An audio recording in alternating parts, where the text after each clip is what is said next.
back at it again, and we've got a compilation of Gen Z. Now, listen, I know. Some of y'all are like, oh, goodness, here we go. But I think this might be a good one, guys. I think this might be a good one. If you are unfamiliar with the specific ages of Gen Z, I believe it is like 11 is where it starts, is like the youngest. Currently is 11 years old, and I think it goes up to like 26. So obviously, young individuals, 11 to 26, is the age range for Gen Z. All right, so that's what we're gonna be checking out today. Hit that like button, okay? Helps out with the YouTube algorithm. I would really, really appreciate it, okay? Subscribe if you are new. Hit that subscribe button. We're growing like crazy right now, and I want to thank every single last one of you guys that share these videos. If you're unfamiliar with how to share these videos, it's the arrow button down below where it'll allow you to copy the link, and you can paste it anywhere you like. You can text it to a friend, a neighbor, anybody. You can send it via DM on Facebook or Instagram or Twitter or whatever. You can post it on your Facebook or Instagram or Twitter. So yeah, thank you to every single last one of you guys, because obviously that helps this message and these videos get out to more and more people. All right.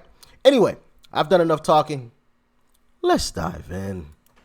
Hi, Mr. Kirk, sir. My name is Ken Trenier. As a first-generation Chinese American, would me challenging critical race theories against my professor count as communication? Because my parents came here as immigrants, they never victimized themselves, and yes, they make six figures over the years, because that's the American dream, baby!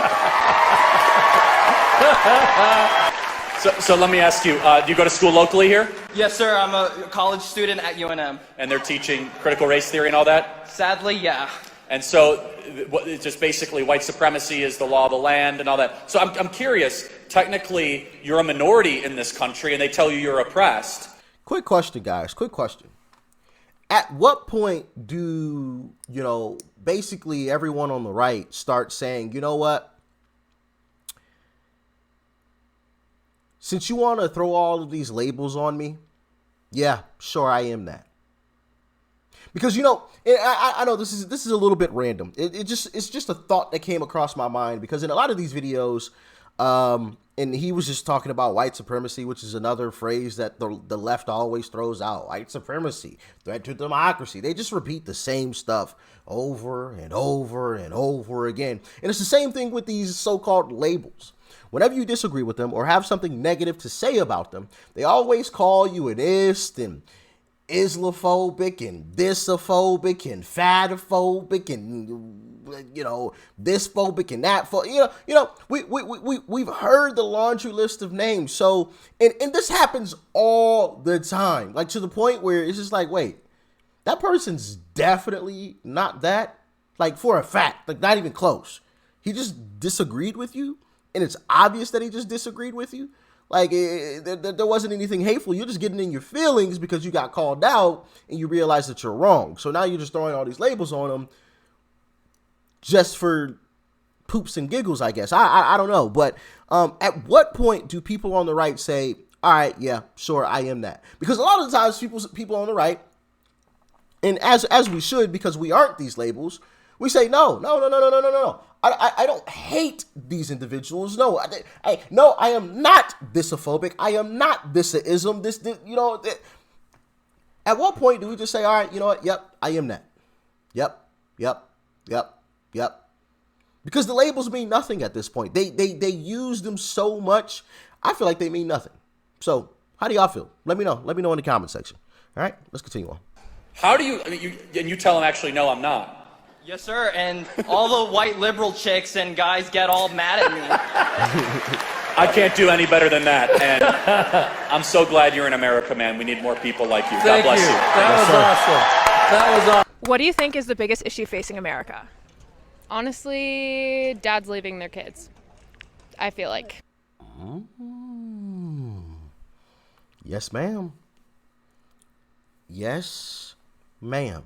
And we've touched on a video about that with Patrick Bet David. Shout out to Patrick Bet David.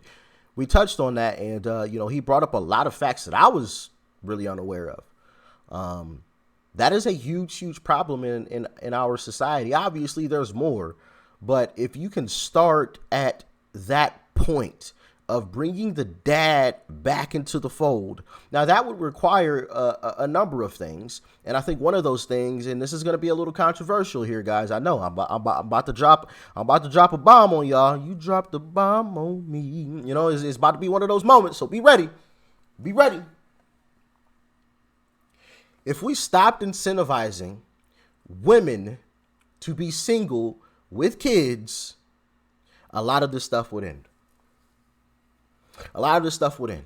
I came across a clip of an individual who said something that I found really, really interesting. And he said, if you stop giving child support to women, to single women with a kid who were never married to the father of that kid, and the chick that he was talking to, like turned up her nose. I mean, because listen, and I've told you guys this before, I've seen situations and circumstances where someone has had a kid and I knew they couldn't afford it. I knew they could.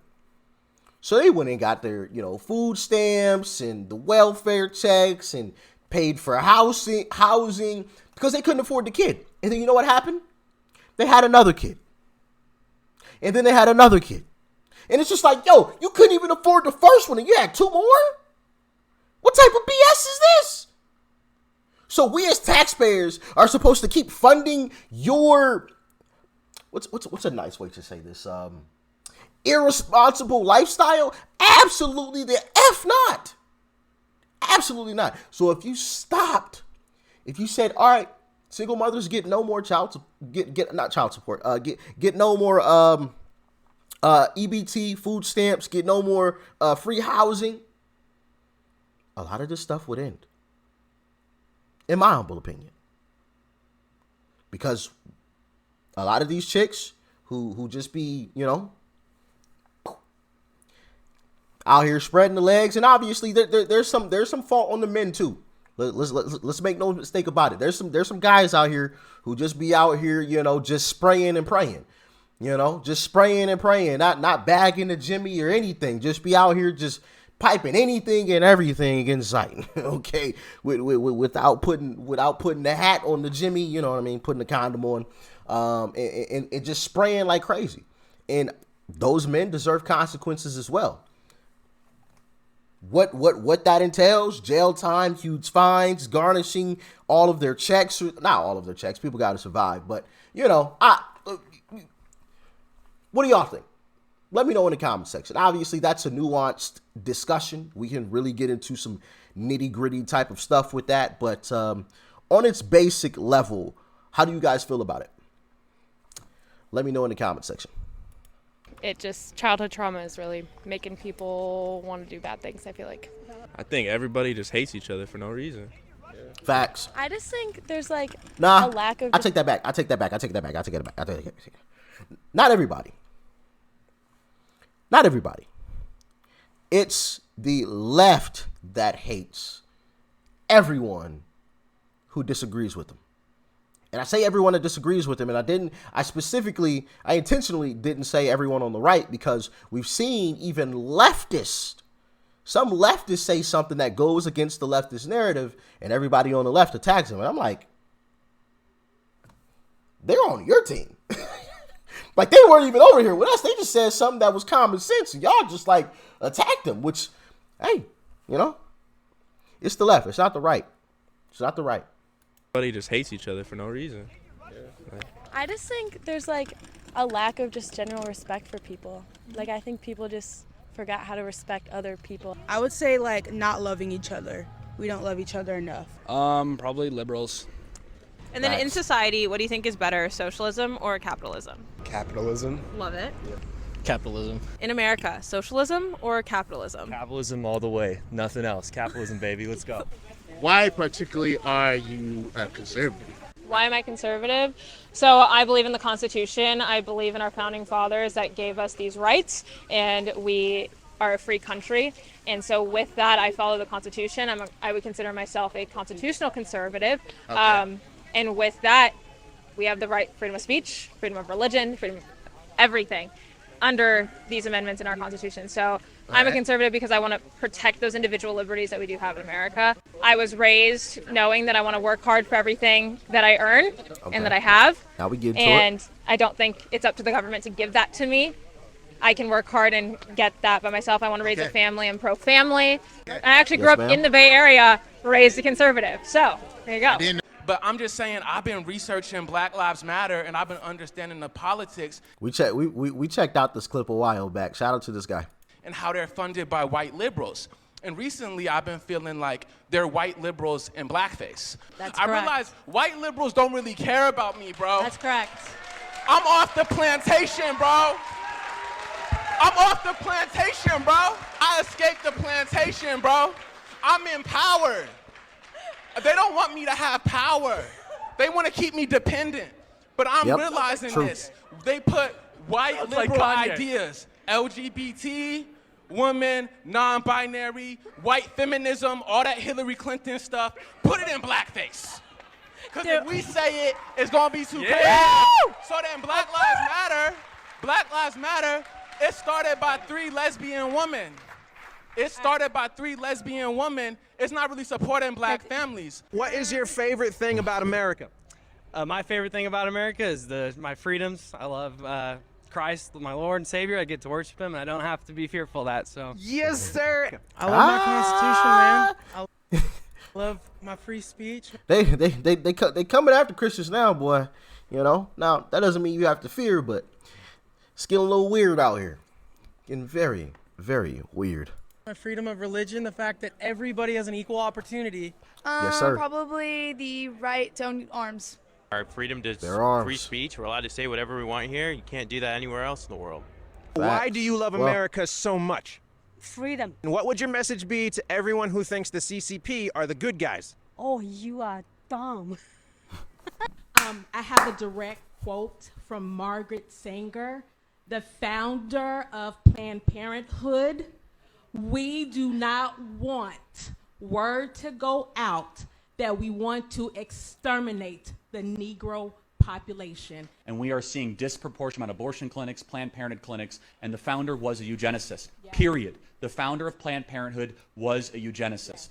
This is a tyranny of the white liberal going after the black community. If you don't do the research and if you don't understand, then shut up. Do the research. No, I'm serious. Do the work. Do the work. Understand why that over, I think it's 88% of Planned Parenthoods are strategically placed in black and minority neighborhoods. Why? So the abortion agenda is a multi-billion-dollar industry.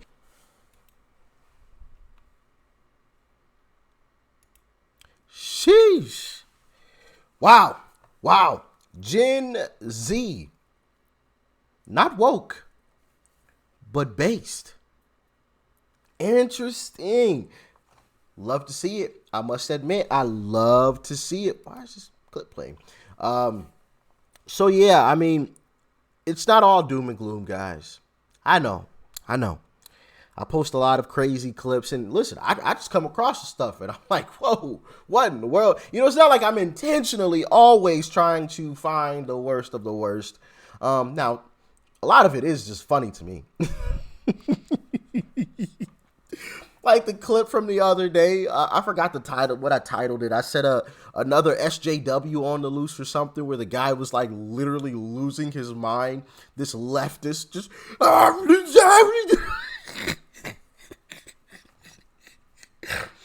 A lot of this stuff is hilarious to me. But listen, it's not all doom and gloom. Not all of these folks are like the SJW on the loose video. If you haven't seen that one, man. Type in SJW on the loose, all right? And then Doc Rich after that. SJW on the loose, Doc Rich. And that video should pop up. I believe that is the title. But man, was that hilarious. But you also do have situations and circumstances like what we saw today, where, you know, a lot of these individuals aren't as woke as what we typically would see. A lot of them are based. And once again, I always go back to what Uncle Trump said, and he said the silent majority. I feel like there are, and this is the thing, like I feel like there are more based younger folks, right? And when I say based, I mean right leaning, right? Common sense led kind of folks who don't buy into the leftist narrative, the leftist BS narrative. But the issue is they're afraid to speak out because of what seems like the majority around them and what they've seen happen to people who have spoken out. We covered a story where some young individuals had hung I believe it was a Trump flag outside of their dorm room, and the university came and took their flag down. While there was an LGBTQ flag, there was a BLM flag, there was all of these other types of flags, but they couldn't have a Trump flag. It was either a Trump flag or an American flag.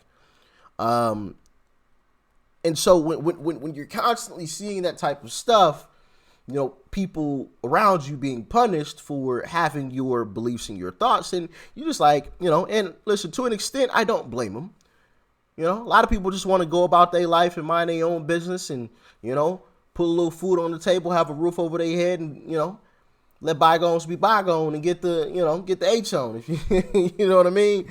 So to an extent, I don't blame them, but that does become a problem because, monkey see, monkey do, so to speak, because, nobody's really speaking out. So everybody stays quiet, which is why you have the silent majority. But anyway, y'all let me know what you thought about this one in the comment section below. Like, share, comment, hit that subscribe button before you go. Peace and love. I'm out.